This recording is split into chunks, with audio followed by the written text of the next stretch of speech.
Bonjour à tous, j'espère que vous allez bien. Je suis ravie de vous retrouver aujourd'hui pour ce webinaire sur la responsabilité sociale ou sociétale des entreprises. Pour ceux qui ne me connaissent pas, je suis Béane Senga, juriste 3.0 chez Legal PME et c'est avec moi que vous allez passer vos 15 prochaines minutes. Alors, la RSE, qu'est-ce que c'est?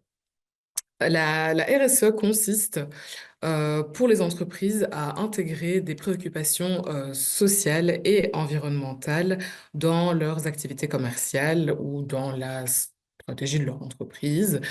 Euh, Aujourd'hui, la RSE en tant que telle n'est pas une obligation légale. Donc, cette intégration est faite majoritairement sur base volontaire. Donc, en gros, c'est la responsabilité des entreprises vis-à-vis des effets qu'elles exercent ou qu'elle exercera sur la société. La RSE repose sur trois piliers. Premièrement, le pilier économique. Ce pilier se concentre sur l'intégration des principes de transparence, d'éthique et de bonne gouvernance dans la gestion économique de l'entreprise. Cela va inclure par exemple la transparence financière envers les actionnaires, les investisseurs, la lutte contre la corruption, le respect des délais de paiement, des factures également, et le fait de garantir des produits de qualité et de fournir des services de qualité aussi. Le second pilier, le pilier social, quand on dit social, on parle plutôt du caractère humain, concerne la gestion des impacts sociaux que l'entreprise peut avoir sur la société. Cela va inclure, par exemple, des impacts sociaux externes qui demandent le respect des droits de l'homme, le respect des principes de non-discrimination également. Et en tant qu'impact sociaux interne, il peut s'agir, par exemple, du fait d'investir dans la formation de ses salariés, d'assurer la santé, la sécurité au travail. Ensuite, le grand pilier, le dernier, est le pilier environnemental. Celui-ci va viser la gestion de l'impact écologique que l'entreprise va avoir sur la société. Dans ce pilier, on se concentre sur les actions de l'entreprise, des entreprises, en fait, qui visent à réduire l'impact sur l'environnement. Et cela va inclure, par exemple, le fait de réduire l'émission de gaz à effet de serre dans ces activités, le fait d'intégrer des habitudes de recyclage, le fait d'éduquer, de sensibiliser ces travailleurs à la nécessité de préserver l'environnement, ou également le fait d'utiliser des ressources naturelles, mais alors de manière responsable. Quid de la RSE? Alors, la RSE, de la CSRD, pardon. La CSRD, alors c'est la Corporate Sustainability Reporting Directive. C'est une directive qui tend à sensibiliser les entreprises à agir de manière durable et responsable et de manière respectueuse de l'environnement social, en fait, tout simplement. Pour la petite histoire, avant l'adoption de la CSRD, les entreprises pouvaient remettre des rapports de manière spontanée. Ils pouvaient remettre des rapports visant à montrer une totale transparence en ce qui concerne leur engagement écologique, environnementaux, également sociaux. Ces rapports étaient rédigés de manière libre et indépendante. Et donc, on s'est rendu compte que parfois, certaines entreprises avaient tendance à faire ce qu'on appelle du greenwashing. Et donc, c'était gonfler les actions positives qu'elles peuvent avoir sur l'environnement. Et donc, voilà, se donner une image écologique qui n'est pas réellement, qui n'est pas tout à fait correcte. Et donc, aujourd'hui, la CSRD oblige, en tout cas pour les 4 prochaines années, certaines entreprises à rendre des rapports extra-financiers, qu'on appelle aussi des rapports RSE. Et dans ces rapports extra-financiers, enfin, il faut inclure des indicateurs environnementaux, tels que par exemple le bilan carbone, la consommation d'eau et d'électricité ou la gestion des déchets, et également des indicateurs sociaux, donc qui reprennent par exemple le bien-être au travail, l'engagement de l'entreprise d'un point de vue social et humanitaire éventuellement. C'est l'obligation de rendre ces rapports extra-financiers. Enfin, c'est obligatoire pour certaines entreprises en particulier. notamment les entreprises d'intérêt public, les PME cotées en bourse et les grandes entreprises qui répondent à au moins deux des trois critères suivants qui sont, du coup, un chiffre d'affaires de plus de 50 millions, chiffre d'affaires net de plus de 50 millions d'euros, avoir plus de 250 travailleurs au sein de l'entreprise et ou un total du bilan de plus de 25 millions d'euros. Et ça, c'est une obligation pour ces entreprises-là. Mais du coup, pour les PME, il ne s'agit pas d'une obligation, donc elles peuvent rendre des rapports RSE de manière volontaire. C'est une bonne chose parce que du coup, ça leur permet, si demain la CSRD vient à s'appliquer à tout le monde, les PME qui l'auront fait seront déjà en règle à ce niveau-là. Alors, comment intégrer la RSE dans la stratégie de l'entreprise? Il y a différents moyens de le faire. La première action est le fait d'aligner les valeurs de son entreprise avec les principes RSE. Donc, il peut par exemple s'agir, quand on fixe des objectifs pour l'année, une année X par exemple, l'entreprise peut éventuellement intégrer un objectif concernant le respect de l'environnement, le fait de par exemple mettre en place des vélos de société à la place de véhicules de société. Donc voilà, si pour une entreprise c'est important, on peut le faire comme ça. On peut communiquer au sujet de la RSE de manière transparente au sein de ces travailleurs. Ça va permettre de sensibiliser les travailleurs en ce qui concerne l'impact écologique de l'entreprise.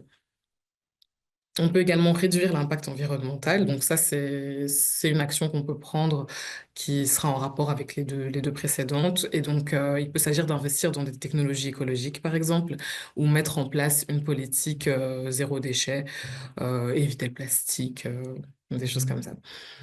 Et le dernier, on peut également collaborer avec des parties prenantes éco-responsables. Donc, par exemple, on peut choisir de ne collaborer qu'avec des fournisseurs qui respectent certaines normes spécifiques ou qui sont certifiés, par exemple. Et le rapport avec les 17 objectifs de développement durable. Alors, les 17 objectifs de développement durable ont été adoptés par les Nations Unies en 2015, donc il y a 10 ans. Et l'ONU prévoyait que ces 17 objectifs seraient atteints, en tout cas dans un monde idéal, devraient être atteints pour 2030. Donc d'ici 5 ans, quoi. On a vu un peu, je pense qu'on a vu un peu l'argent. Ces objectifs visent à éradiquer la pauvreté, à garantir la prospérité et la protection de la planète, donc pour 2030, en espérant qu'on y arrive. Du coup, le lien avec le RSE, enfin, le RSE et les ODD sont étroitement liés car les entreprises, par leurs actions responsables et durables, du coup, peuvent contribuer activement à la réalisation de ces objectifs mondiaux. Euh, Aujourd'hui, beaucoup d'entreprises s'inspirent des ODD pour structurer leurs actions en matière de RSE. On va prendre l'exemple du premier ODD qui consiste à éradiquer la pauvreté. De nombreuses entreprises vont soutenir des programmes de formation professionnelle pour les populations défavorisées, par exemple. Prenons l'ODD numéro 5, qui est l'égalité des sexes. Les entreprises intègrent en tout cas aujourd'hui de plus en plus, en plus d'être une obligation légale, des politiques de non-discrimination et de promotion de l'égalité des genres. Et dernier exemple, on a aussi le DD numéro 12, qui est la consommation et production responsable. Les entreprises vont adopter des pratiques de production plus durables et tout en réduisant leur impact écologique. L'avantage ici, c'est que dans sa stratégie RSE, en s'inspirant des ODD, cela va servir à renforcer une image, enfin l'image de l'entreprise et donc à donner plutôt, à refléter une bonne image auprès des acteurs extérieurs. On passe aux questions. Je vois que vous en avez, donc on va regarder. Alors, une ASBL peut-elle être soumise à la CSRD, hôpital, université? Alors, tout dépendra de si elle rentre dans les conditions.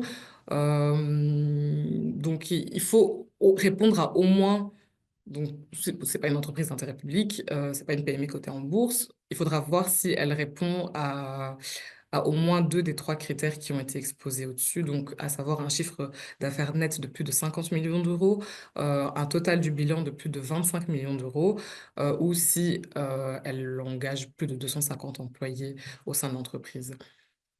N'hésitez pas à revenir vers nous, on peut toujours analyser tout ça ensemble et mettre en place un rapport extra-financier. Legal PME fait ça aussi. Le webinaire se trouve aussi également sur YouTube, donc vous pourrez y avoir accès. Pourriez-vous donner les références de la législation définissant les obligations des PME qui ne répondent pas aux critères obligeant à soumettre à la CSRD? Alors ça, c'est une question assez, qui nécessitera un petit peu de quelques vérifications. Donc, ici, ce que je vous propose, c'est d'éventuellement revenir vers nous par email. C'est sur info@legalpme.be. Donc, vous pouvez toujours nous envoyer la question de manière. Enfin, vous pouvez toujours nous envoyer la question et on se chargera de vous répondre. On peut également organiser une réunion ensemble pour en discuter. Je vous rappelle que Legal PME propose 15 minutes gratuites à tous nos nouveaux clients, donc n'hésitez pas à en profiter si vous avez beaucoup plus de questions sur la RSE. On vient de sortir un livret, donc voilà, je pense que vous le savez maintenant, depuis 3 ans, Legal PME sort maintenant de manière trimestrielle des livrets sur un sujet bien précis, décortiqué pour vous tout le temps. Et donc là, le nouveau livret concerne la responsabilité sociétale des entreprises. Donc, c'est en rapport avec le webinaire qui a été donné ici. Donc, n'hésitez pas à vous le procurer. Vous pouvez toujours nous contacter sur info@legalpme.be pour toutes les commandes ou si vous avez des questions. On propose aussi des abonnements, donc n'hésitez pas. Alors, n'oubliez pas de vous inscrire à nos prochains mini-webinaires. Et depuis cette année, Legal PME donne aussi des formations. La prochaine formation est le 27 mars sur la bonne gouvernance. Pour information, les places sont limitées et donc, dû au succès des 2 dernières, on sait que ça part vite, donc n'hésitez pas à vous inscrire. Toujours, si vous avez besoin de plus d'informations, sur info@legalpme.be. Donc, les prochains seront sur la fiscalité des droits d'auteur, les rémunérations alternatives et les principaux documents de l'entreprise. Et voilà, bah écoutez, il ne me reste plus qu'à vous souhaiter un bon appétit. On a respecté le timing, mais nous sommes toujours joignables, donc n'hésitez pas à nous contacter via notre formulaire pour toute question, peu importe, qu'il s'agisse d'un conseil juridique, de nos livres, nos livrets, ou si vous voulez tout simplement nous dire que vous appréciez notre travail, on aime bien aussi. Mais donc voilà, merci beaucoup pour votre attention. Je vous souhaite un très très bon appétit, une très très belle après-midi et à très très bientôt.